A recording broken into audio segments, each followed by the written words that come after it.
Hello അസ്സാം വലൈക്കും. ഇന്ന് നമ്മൾ ചോറ് വെച്ചിട്ടുള്ള നല്ലൊരു റെസിപ്പി ആയിട്ടാണ് കേട്ടോ വന്നിട്ടുള്ളത്. എത്ര ചോറ് ബാക്കി വന്നാലും നമുക്കിനി വിഷമിക്കുകയും വേണ്ട, നമ്മൾ ചോറ് ബാക്കി വരാനായിട്ട് കാത്തിരിക്കും. അപ്പോൾ നല്ല ടേസ്റ്റിലൊരു റെസിപ്പിയാണ്. നല്ല ടേസ്റ്റും എളുപ്പത്തിൽ ഉണ്ടാക്കിയെടുക്കുക, കുഴക്കണ്ട, പരത്തണ്ട, നല്ല രുചികരമായിട്ട് ഉണ്ടാക്കിയെടുക്കുക കേട്ടോ. കുട്ടികൾക്കും വലിയവർക്കൊക്കെ ഒരുപോലെ ഇഷ്ടപ്പെടും. അപ്പോൾ ഇതാ നമ്മൾ 4 കപ്പ് ചോറാണ് കേട്ടോ എടുത്തിട്ടുള്ളത്. നിങ്ങൾക്ക് എത്ര ക്വാണ്ടിറ്റി വേണോ അതിനനുസരിച്ച് എടുക്കുക. ഇതൊരു 8 പേർക്കൊക്കെ കഴിക്കാനുള്ളത് ഉണ്ടാവും കേട്ടോ. 8 പേരിൽ കൂടുതൽ ആൾക്ക് കഴിക്കാനുണ്ടാവും, പക്ഷേ നല്ലോണം കഴിക്കണവരാണെന്ന് വെച്ചാൽ ഒരു 8 പേർക്കൊക്കെ കഴിക്കാനുണ്ടാവും കേട്ടോ. അപ്പോൾ ഇതാ നമ്മൾ 4 കപ്പ് ചോറാണ് ഒരു ബൗളിലേക്ക് ഇട്ട് കൊടുത്തിട്ടുള്ളത്. ഇനി നമ്മൾ ഇതിലേക്ക് ഗോതമ്പ് പൊടിയാണ് കേട്ടോ ചേർത്ത് കൊടുക്കുന്നത്, കണ്ടോ. അപ്പോൾ ഇതാ നമ്മൾ ഗോതമ്പ് പൊടിയാണ് എടുത്തിട്ടുള്ളത്. ഇത് ഞാൻ കടയിൽ നിന്ന് ലൂസ് വാങ്ങിയ ഗോതമ്പ് പൊടിയാണ് കേട്ടോ. ഏത് ഗോതമ്പ് പൊടി വേണമെങ്കിലും എടുക്കാം. അപ്പോൾ 4 കപ്പ് ചോറിന് 3 കപ്പ് ഗോതമ്പ് പൊടിയാണ്. നല്ല കൂനിച്ചായിട്ട് എടുക്കരുത് കേട്ടോ, ലെവലായിട്ട് തന്നെ എടുക്കണം ഇതുപോലെ. അപ്പോൾ ഇതാ 3 കപ്പ് ഇട്ട് കൊടുത്തിട്ടുണ്ട്. അപ്പോൾ ഇതിൽ 1 കപ്പ് ചോറ് അധികം ഉണ്ടല്ലോ, നമ്മൾ 3 കപ്പല്ലേ ഇതെടുത്തിട്ടുള്ളത് ഗോതമ്പ് പൊടി. അതിന് നമ്മൾ 1/2 കപ്പ് റവയാണ് കേട്ടോ ചേർത്ത് കൊടുക്കുന്നത്. അപ്പോൾ 1/2 കപ്പ് റവ ചേർത്തെടുക്കുമ്പോൾ നല്ല ക്രിസ്പിയും നല്ല ടേസ്റ്റുമാണ് കേട്ടോ കഴിക്കാൻ. അപ്പോൾ ഇതാ ഇതുകൂടി ചേർത്തിട്ട് ഇതിലേക്ക് ആവശ്യത്തിനുള്ള ഉപ്പ് കൂടി ചേർത്ത് കൊടുക്കുക. എന്നിട്ട് നല്ലോണം ഒന്ന് മിക്സാക്കി എടുക്കുക. അപ്പം നല്ലോണം മിക്സ് ആക്കണം കേട്ടോ. മിക്സ് ആക്കണത് ശ്രദ്ധിക്കുക തന്നെ വേണം. നല്ലോണം മിക്സാക്കി എടുക്കണം. ഏത് റേഷൻ കടയിൽ ചോറായാലും ഏത് അരി ആയാലും കുഴപ്പമില്ല കേട്ടോ. ചോറ് ഏത് ചോറായാലും കുഴപ്പമില്ല. ഇത് ഞാൻ കുറുവ അരിയാണ് കേട്ടോ. അപ്പോൾ അതാ നല്ലോണം മിക്സാക്കിയിട്ടുണ്ട്. മിക്സാക്കുമ്പോൾ നല്ലോണം മിക്സാക്കി കൊടുക്കുക കേട്ടോ. ഈ ചോറ് എല്ലാ ഭാഗത്തും ആവാൻ വേണ്ടിയിട്ടാണ് കേട്ടോ നമ്മൾ മിക്സാക്കി എടുക്കുന്നത്. ഇനി ഒരു മിക്സിയുടെ ജാർ എടുത്തിട്ടുണ്ട്. എന്നിട്ട് 1 ടേബിൾ സ്പൂൺ എണ്ണ ഈ മിക്സിയുടെ ജാറിലൊന്ന് ഒഴിച്ചു കൊടുക്കുന്നുണ്ട്. അപ്പോൾ നമ്മൾ ഈ മിക്സിയുടെ ജാറിലൊന്നും ഒട്ടിപ്പിടിക്കാണ്ട് നമുക്ക് എളുപ്പത്തിൽ ഇത് ആക്കിയെടുക്കാൻ പറ്റും. അപ്പോൾ ഇതാ ഇതുപോലെ ഒന്ന് ചുറ്റിച്ചു കൊടുക്കുന്നുണ്ട് കേട്ടോ, എല്ലാ ഭാഗത്തും ഈ എണ്ണ ഒന്നാവാൻ വേണ്ടിയിട്ട്. ഇനി ഈ മിക്സിയുടെ ജാറിൽ 1/2 ഭാഗത്തോളം നമ്മളിത് ഇട്ട് കൊടുക്കണം. അപ്പോൾ നമ്മൾ ഇട്ട് കൊടുക്കുമ്പോഴും വെറും പൊടി മാത്രമായിട്ട് എടുക്കരുത്. അതുകൊണ്ട് നല്ലോണം മിക്സാക്കിയിട്ട് ചോറോട് കൂടിയാണ് നമ്മൾ കോരിയെടുക്കുന്നത് കേട്ടോ. ഇപ്പോൾ ഇതാ മിക്സിയുടെ ജാറിൽ 1/2 ഭാഗത്തോളം നമ്മൾ ഇട്ട് കൊടുക്കുന്നുണ്ട്. എന്നിട്ട് സാധാരണ നമ്മൾ തേങ്ങ അരക്കണ പോലെ ഒന്ന് അരച്ചാൽ മതി. അപ്പോൾ തന്നെ നമുക്കിത് ഉരുളായിട്ട് വരും കേട്ടോ. അപ്പോൾ ഇതാ നമ്മളിതൊന്ന് മിക്സിയിൽ അടിച്ചെടുത്തിട്ട് വരാം. അപ്പോൾ ഇതാ നമ്മളിതൊന്ന് അടിച്ചെടുത്തിട്ടുണ്ട്, കണ്ടല്ലോ. അപ്പോൾ നല്ലോണം അരഞ്ഞ് കിട്ടിയിട്ടുണ്ട്. നമുക്കിത് ഇനി കുഴച്ചെടുക്കേണ്ട ആവശ്യമൊന്നുമില്ല. കറക്റ്റ് ലെവലാണ് കേട്ടോ നമ്മുടെ വെള്ളം നനവൊക്കെ. അപ്പോൾ ഇതാ ഇതുപോലെ നമ്മൾ ആക്കിയെടുത്തിട്ടുണ്ട്. ഇനി ഇത് നമുക്ക് ഈ മിക്സിയുടെ ജാറിൽ നിന്ന് മാറ്റാം. എന്നിട്ട് ബാക്കിയുള്ളതും ഇതുപോലെ തന്നെ നമുക്ക് ചെയ്തെടുക്കാം. ഇനി ഇത് കുഴച്ചെടുക്കേണ്ട ആവശ്യമൊന്നുമില്ല കേട്ടോ. അപ്പോൾ അതാ ഞാൻ ബാക്കിയുള്ളത് മിക്സിയുടെ ജാറിലേക്ക് ഇതൊരു 4 തവണയായിട്ട് അരച്ചെടുക്കാനുള്ളത് ഉണ്ട് കേട്ടോ. അപ്പോൾ അതാ രണ്ടാമത്തതും നമ്മൾ ഇതുപോലെ അരച്ചെടുത്തിട്ടുണ്ട്. ഇനി രണ്ടാമത്തെ വട്ടം അരച്ചെടുത്തതിന് ശേഷം മിക്സിയുടെ ജാറിൽ 1 ടേബിൾ സ്പൂണും കൂടി എണ്ണ ചേർത്തിട്ട് പിന്നെ 2 പ്രാവശ്യം കൂടി അരച്ചെടുത്താൽ മതി കേട്ടോ. അപ്പോൾ അതാ നമ്മൾ മൊത്തത്തിൽ അരച്ചെടുത്തിട്ടുണ്ട്. ഇത് കാണുമ്പോൾ ഇപ്പോൾ നല്ല ടൈറ്റായിട്ടാണ് തോന്നുക, പക്ഷേ ഇത് നമ്മളൊന്ന് ഇങ്ങനെ ഒന്ന് കുഴച്ചെടുക്കുമ്പോൾ ഒന്ന് ചെറുതായിട്ട് ലൂസായി വന്നോളൂ കേട്ടോ. നല്ല ലൂസിലും പാടില്ല, ഇതുപോലെ തന്നെയാണ് വേണ്ടത്. ഇതിപ്പോൾ കറക്റ്റ് അളവാണ് കേട്ടോ. നമ്മുടെ ചോറും ഗോതമ്പ് പൊടിയും പിന്നെ നമ്മൾ റവയും 4 കപ്പ് ചോറെടുക്കുമ്പോൾ 3 കപ്പ് ഗോതമ്പ് പൊടി 1/2 കപ്പ് റവയാണ് കേട്ടോ എടുക്കേണ്ടത്. ഇനി ഇതൊന്ന് നമുക്കിതാ ഇതുപോലെ ഒന്ന് എല്ലാതും കൂടി ഒന്ന് സെറ്റാക്കി എടുത്താൽ മതി. കുഴച്ച് ബുദ്ധിമുട്ടൊന്നും വേണ്ട. കയ്യിൽ കുറച്ച് എണ്ണ തൂവി കൊടുക്കുക കേട്ടോ. നമ്മൾ ചോറ് ചേർത്തുകൊണ്ട് കയ്യിൽ ഒട്ടിപ്പിടിക്കണ്ട. അപ്പോൾ അതാ ഇതുപോലെ ഒന്ന് ഞാൻ ലെവലാക്കി എടുക്കുന്നുണ്ട്. എല്ലാതും ഒന്ന് സെറ്റാക്കി എടുക്കുന്നുണ്ട്.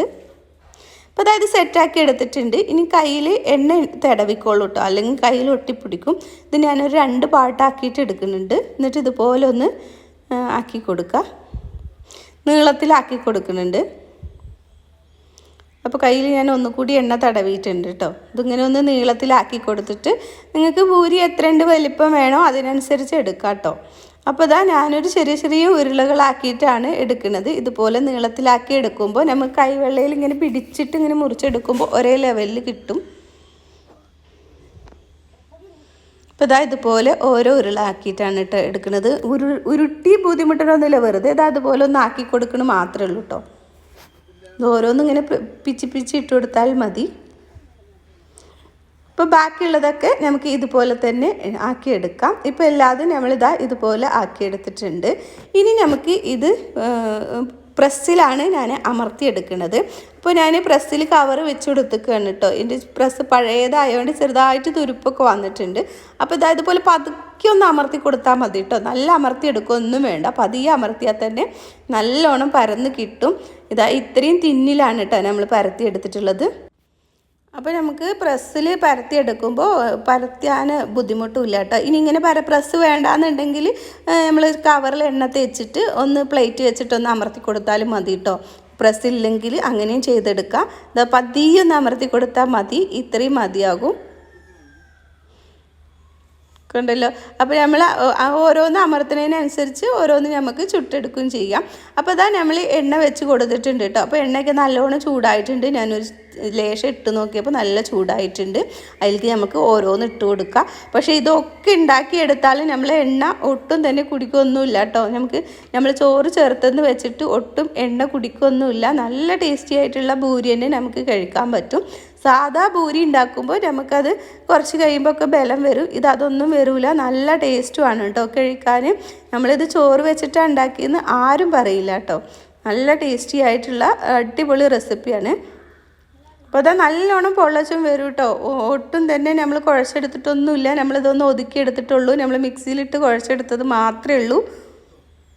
അപ്പോൾ നല്ലോണം ബബിൾസ് പോലെ തന്നെ വന്നിട്ടുണ്ട്. നമ്മളിത് എണ്ണയൊന്നും കുടിക്കില്ല, നല്ല ഇതിൽ തന്നെ കിട്ടും ചെയ്യും. അപ്പോൾ ഞാൻ എണ്ണയൊന്ന് വാർത്തെടുത്തിട്ട് അടുത്തത് ഇട്ട് കൊടുക്കാം. കണ്ടല്ലോ, എണ്ണ നല്ല ചൂടായതിന് ശേഷം മീഡിയത്തിൽ വെക്കാം കേട്ടോ. നല്ല എളുപ്പത്തിൽ കരിഞ്ഞു പോകരുത്. ഓരോരുത്തരുടെ ഫ്ലെയിമിനനുസരിച്ച് ചൂട് ലെവൽ ചെയ്ത് കൊടുക്കുക.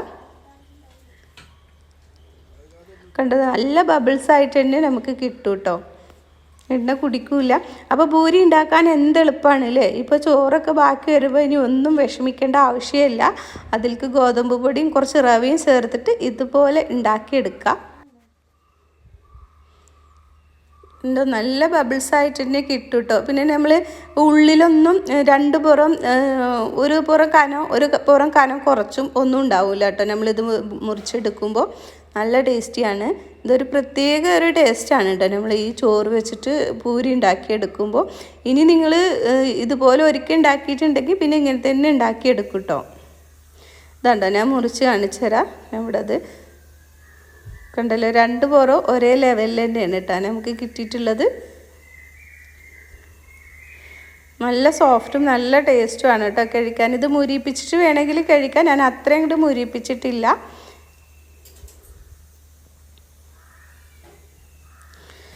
അപ്പോൾ ഇതുപോലത്തെ ചോറ് വെച്ചിട്ടുള്ള നല്ല നല്ല റെസിപ്പികൾ ഞാൻ എൻ്റെ ചാനലിൽ ഇട്ടിട്ടുണ്ട് കേട്ടോ. കണ്ടല്ലോ, ഇത്രയും നമ്മൾ ഉണ്ടാക്കി എടുത്തിട്ടുണ്ട്. ഇപ്പോഴും നമ്മുടെ എണ്ണയ്ക്ക് ഒരു വ്യത്യാസവും വന്നിട്ടില്ല കേട്ടോ. എണ്ണ അധികമൊന്നും കുടിക്കൊന്നുമില്ല. എണ്ണ കുടിക്കാണ്ട് തന്നെ നമുക്കിത് ഉണ്ടാക്കിയെടുക്കാൻ പറ്റും. ഞാൻ ചോറ് വെച്ചിട്ടുള്ള റെസിപ്പികൾ കുറേ ഇട്ടിട്ടുണ്ട് കേട്ടോ. നിങ്ങൾക്ക് കണ്ടു നോക്കാം. നിങ്ങൾക്ക് ഇഷ്ടമുണ്ടെങ്കിൽ കണ്ടു നോക്കാം. ചോറ് ബാക്കി വരുമ്പോൾ നിങ്ങൾക്ക് ഇഷ്ടപ്പെടുന്ന ഏത് വീഡിയോ എടുത്തിട്ട് ഉണ്ടാക്കിയെടുത്താൽ നല്ല ടേസ്റ്റി ആയിട്ടുള്ള റെസിപ്പികൾ തന്നെയാണ് കേട്ടോ നമ്മൾ ഉണ്ടാക്കിയെടുത്തിട്ടുള്ളത്. നിങ്ങൾക്ക് വീഡിയോ ഇഷ്ടമായിട്ടുണ്ടെങ്കിൽ റിലേറ്റീവ്സിനും ഫ്രണ്ട്സിനും ഒക്കെ ഒന്ന് ഷെയർ ചെയ്ത് കൊടുക്കണേ.